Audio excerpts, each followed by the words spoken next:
I really am appreciative to the Canadian government. This has been an experience of a lifetime. It has come at a point where I really needed it in terms of my career. I hadn't really done much studying since I graduated. And it was just what the doctor ordered. I feel a greater sense of peace, of calm, with respect to my career, the future. But it also has given me a whole cadre of new friends across the region that I can pick up the phone, WhatsApp, call, who will go through the same things that we go through. Because we're all governments, we're all bureaucracies, we're all still working on the Westminster system, and that too has been meaningful. So important for me is seeing the sustainability of this project.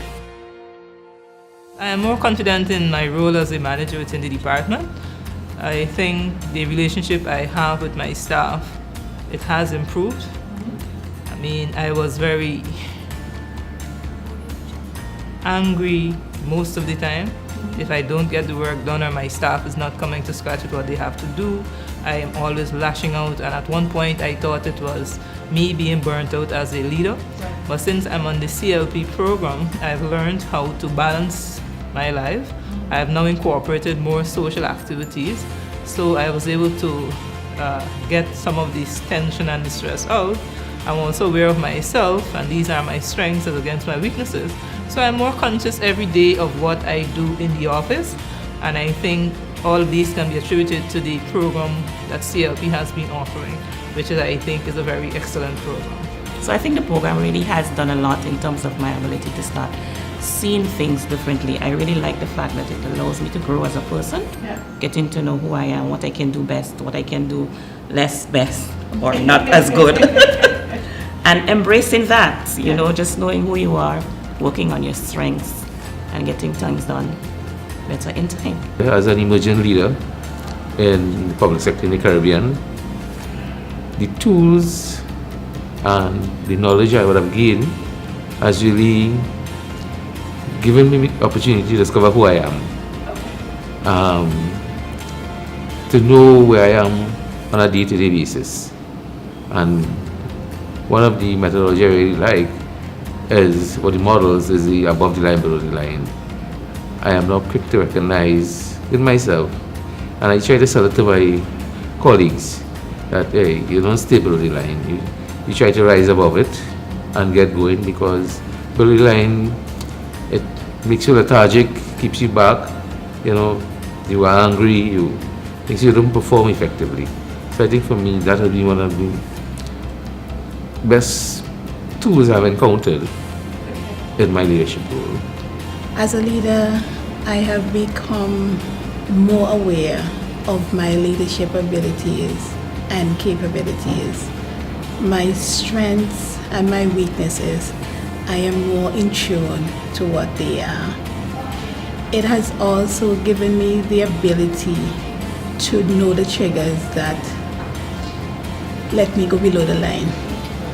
What triggers me to be that bad person, you know, in terms of attitude sometimes.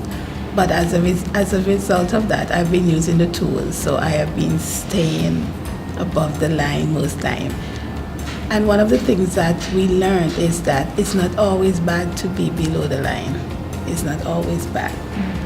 But it's best to try and stay above the line. And one of the greatest things in this is that I have been able to apply that listening skills. I have been applying it more and more now, that 110% listening. And for that, I find that I've been getting more results with my team and my colleagues as a whole. 110% listening to my mind when I explore my section that I had was critical. I remember after Jamaica going back and having a discussion with almost everyone in my section, individual discussions. And one guy said to me, you don't listen well. And it was a shock for me. I thought I did. But then his statement was, you don't listen well. His statement was that you don't share well. And those are things that CLP would have shared with or taught me, that you need to listen well, you need to share well. I had to start rethinking and reprogramming myself then. I had to start trying to, disseminate information to my section. I started to ensure that all the members of my team knew what was going on. So this may not be your area, but I want to expose you to it so you can speak on behalf of this department. And I started to do those things. I started to try to listen to them more. We have meetings more often these days, where we sit down and we talk. Everyone gets to present, and I try to listen. What CLP has really taught me and let me realize that, use your strengths. You have them, use them to your benefit and to your advantage, but not just for you, but for you and the persons that are around you. Another error that I think that needed developing for me was having difficult conversations. I can do that very well with my friends, but when it comes to my colleagues and even persons in higher level of authority, that was rather difficult for me. And even just before coming here, I was able to use my skill very well because that I've learned. I remember there was an issue with the PS and a co-worker, and he was like, I don't know what next to do. And I said to him, PS, which I would normally do, let me help with this particular situation. Yes, and I got the person to realize, think about yourself, which is something that CLP has taught me to do very well. I really haven't thought much about myself. I always allow everybody else to probably just show themselves, as in demonstrate who you are. Let people see you. But what about me? Let people see me as well, and who I am and what I can do and my abilities, and overall balanced life. It has benefited me in many ways, but one particular area that I will zero in on is with regard to my aim for perfection.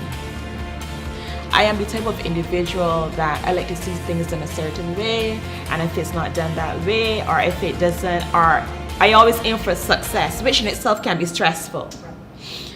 And being a proximate to the CLP, I've realized that failure is not bad. Having everything done the right way the first time is not a bad thing either. And because of that nature that I have, when there are certain projects going on within my unit, I will always make sure I'm hovering. I will hover, and I will make sure that this is done and all this stuff is done the way it's supposed to be done. And I would always ensure that I will work that whenever that the correspondence goes out, all the T's are crossed. That is me. But I would say that yes, I empower my staff, and I would say that yes, I give them things to do and I trust them to do it, but yet I will still hover. That was Kim. Now I have gone to the stage whereby I empower and I let go. So when they come to me and they ask me questions, I do not readily answer. I answer their question with a question.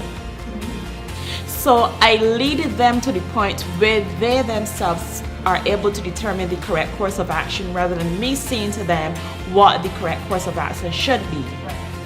And I feel comfortable in doing that because I see that as building their capacity where they don't have to come to me for everything. You have to do more with less.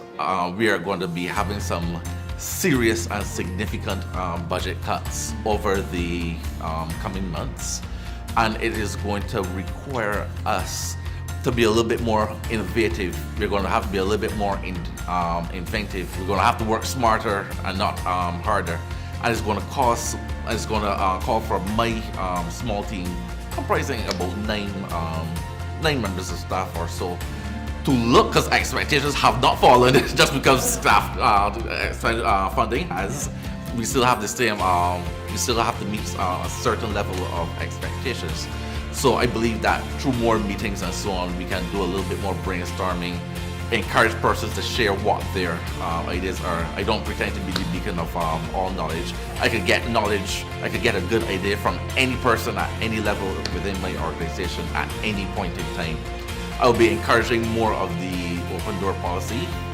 If I'm sitting down, even if I'm talking to some thing of importance or in a meeting, just knock on my door.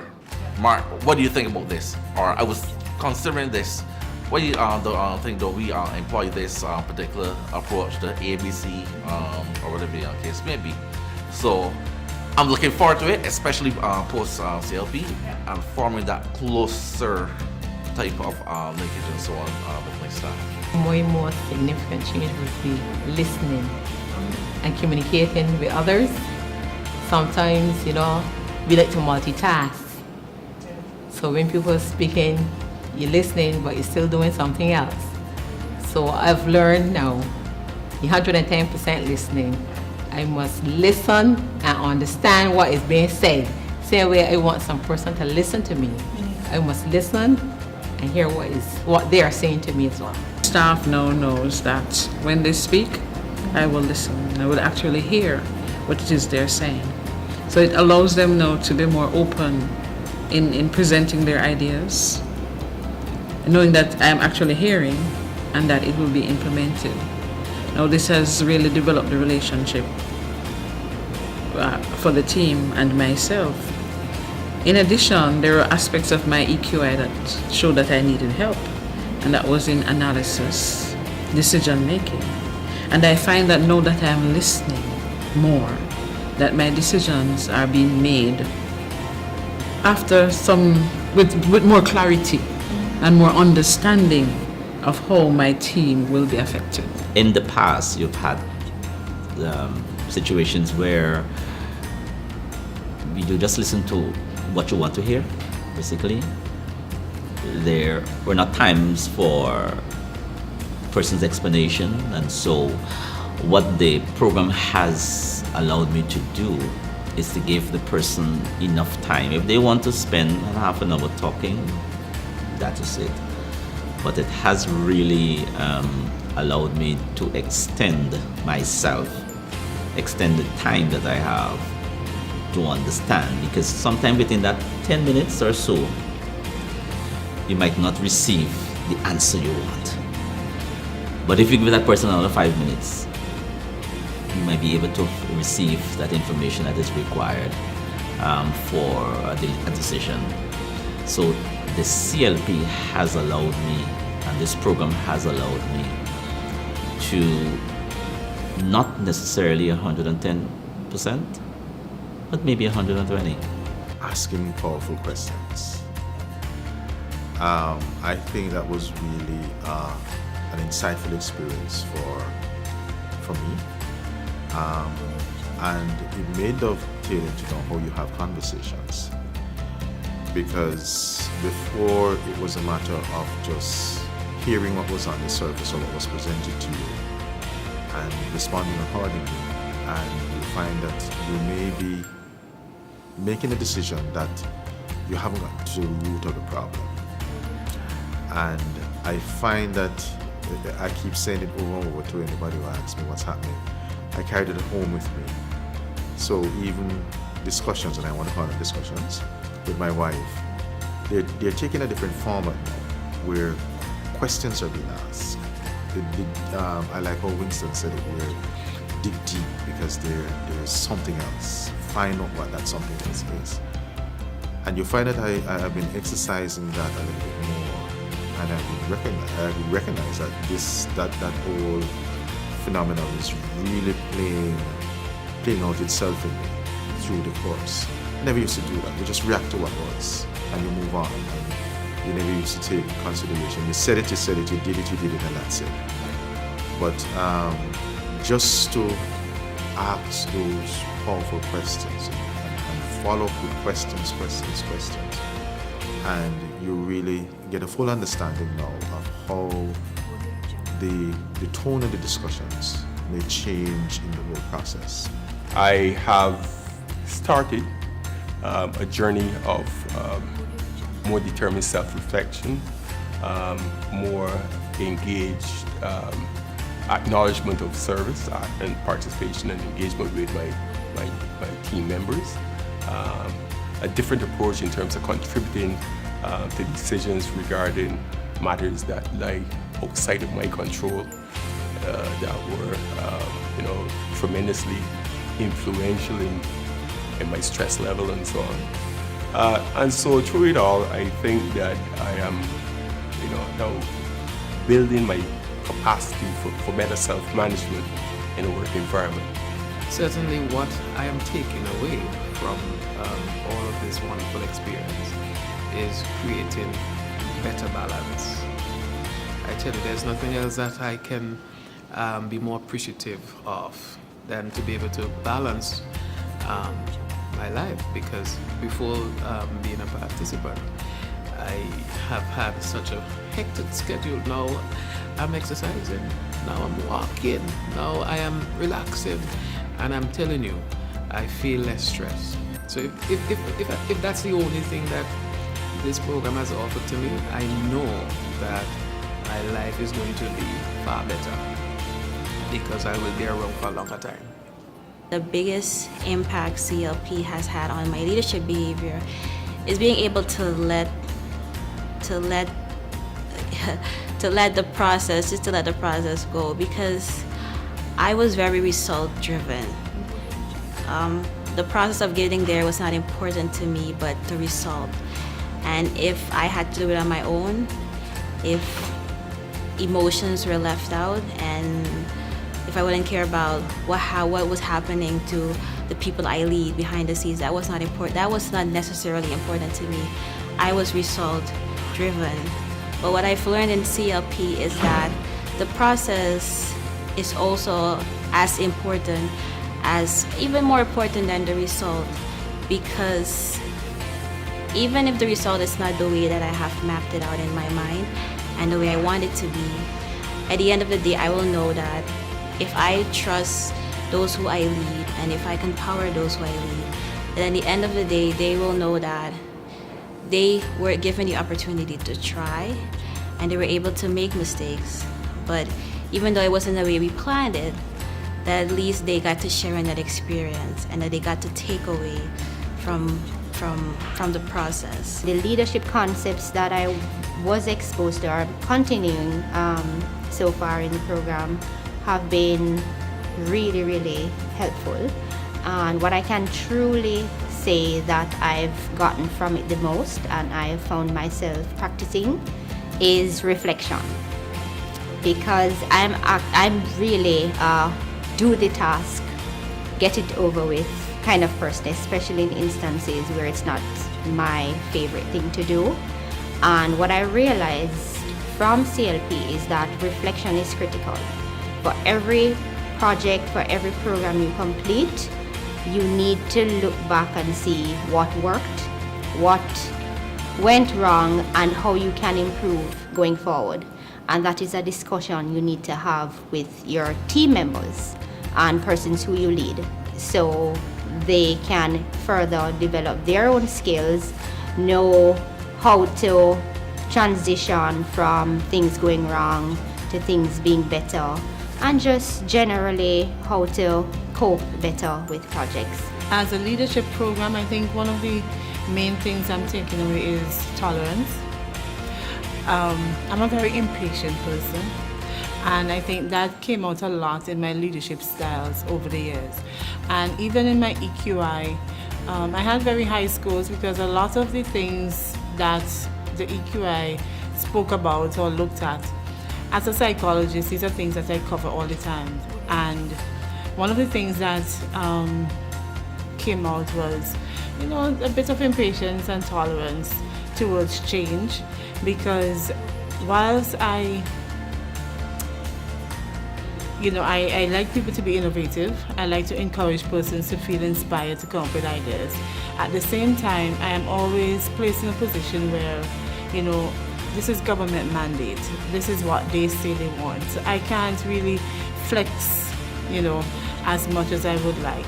But now I have applied a sense of tolerance to persons, their ideas, their approaches, and try my best to see how we can incorporate everything so that persons can end, feeling accomplished. It's more about the personal development and understanding my strengths and even some of my weaknesses, and not seeing my weaknesses as necessarily weaknesses, but as actually vulnerable points that I could use to leverage in terms of my building my relationships with my staff members and other members of my team. So for me, it really was about personal development, and some of the things that I thought were weaknesses, I realized that I could use in difficult conversations to make the conversation a little bit easier, because I think because I tend to not really like conflict, I used to avoid difficult conversations and would try to maneuver around situations, giving myself more work as opposed to dealing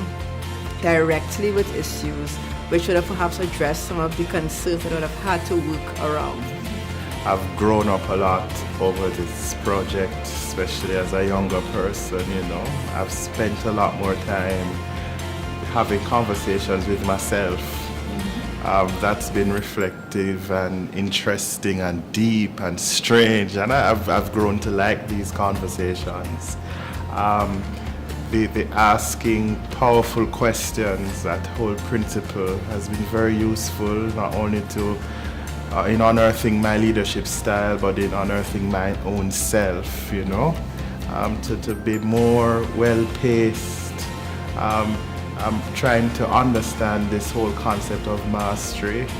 Me and my generation, we like to get things done quickly, and I've really learned how to pace myself, appreciate the small things, involve myself more in the small things, and CLP has really helped to unearth all of that, you know, and then the perspective wheel, stepping away from myself and looking at things through different lenses and communicating and having the right sort of connections and relationships with persons. So my team they've noticed the change. I now schedule regular chats with them. So apart from regular monthly meetings or so, there's a time when we say Tuesday, Colleen and I will sit and chat about anything. And then we build that sort of relationship. And I've found it to be very rewarding. My thinking has changed in terms of the way I should approach persons and do things with them.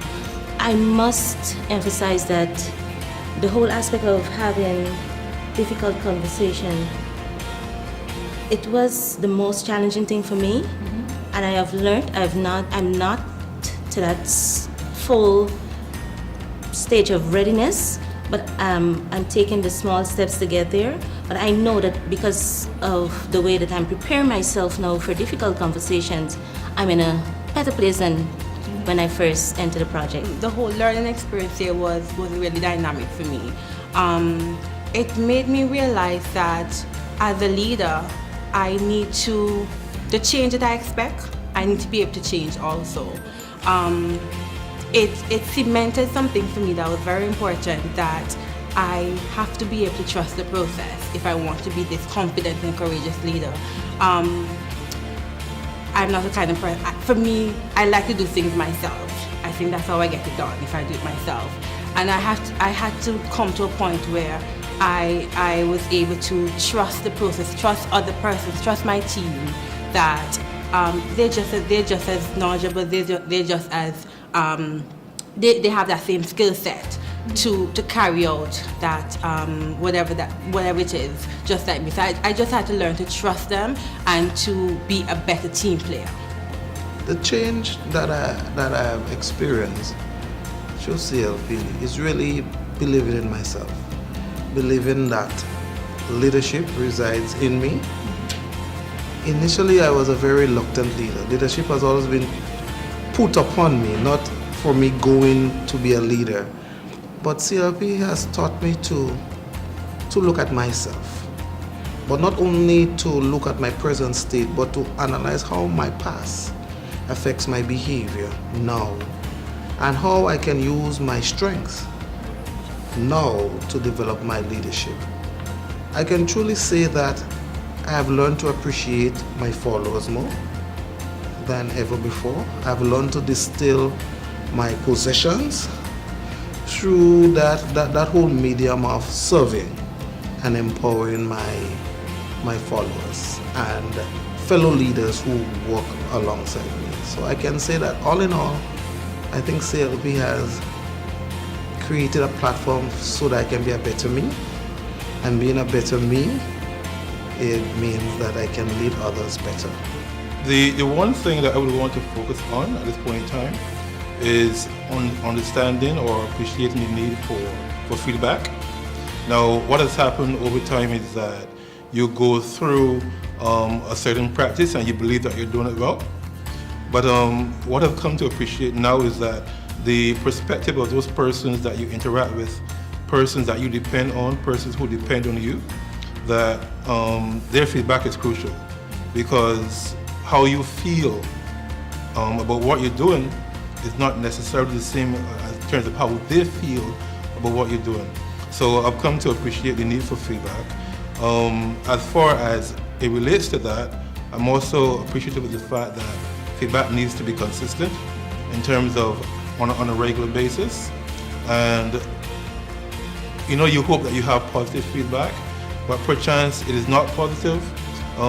It is also an opportunity for you to look at yourself through different lenses. And while you have that feedback, whether it be negative or positive, not to be too quick to take it on board, but to sit down, to think about it, to evaluate it. And then perchance you have seen something which you think has relevance, then you can evaluate, see exactly how you can go about making the changes necessary. And what is also important to my mind is that thereafter, you want to check again with those same persons to see if the changes that you have taken on board have made any real difference from their own perspective. The one most significant change in my behavior was my action. I learned to understand who I am. I thought I knew, but I learned to understand who I am. The program has helped me to understand that the actions I take can only make me into who I am. And as such, I have began to, as a generative leader, being a generative leader, a courageous and a confident leader, I started to look at myself. I started to look at having these difficult conversations with these difficult people, and to understand that what I do, my actions, can only allow me to be either a happy person, a powerful person, an influential person, or I stay below the line, as the term is used.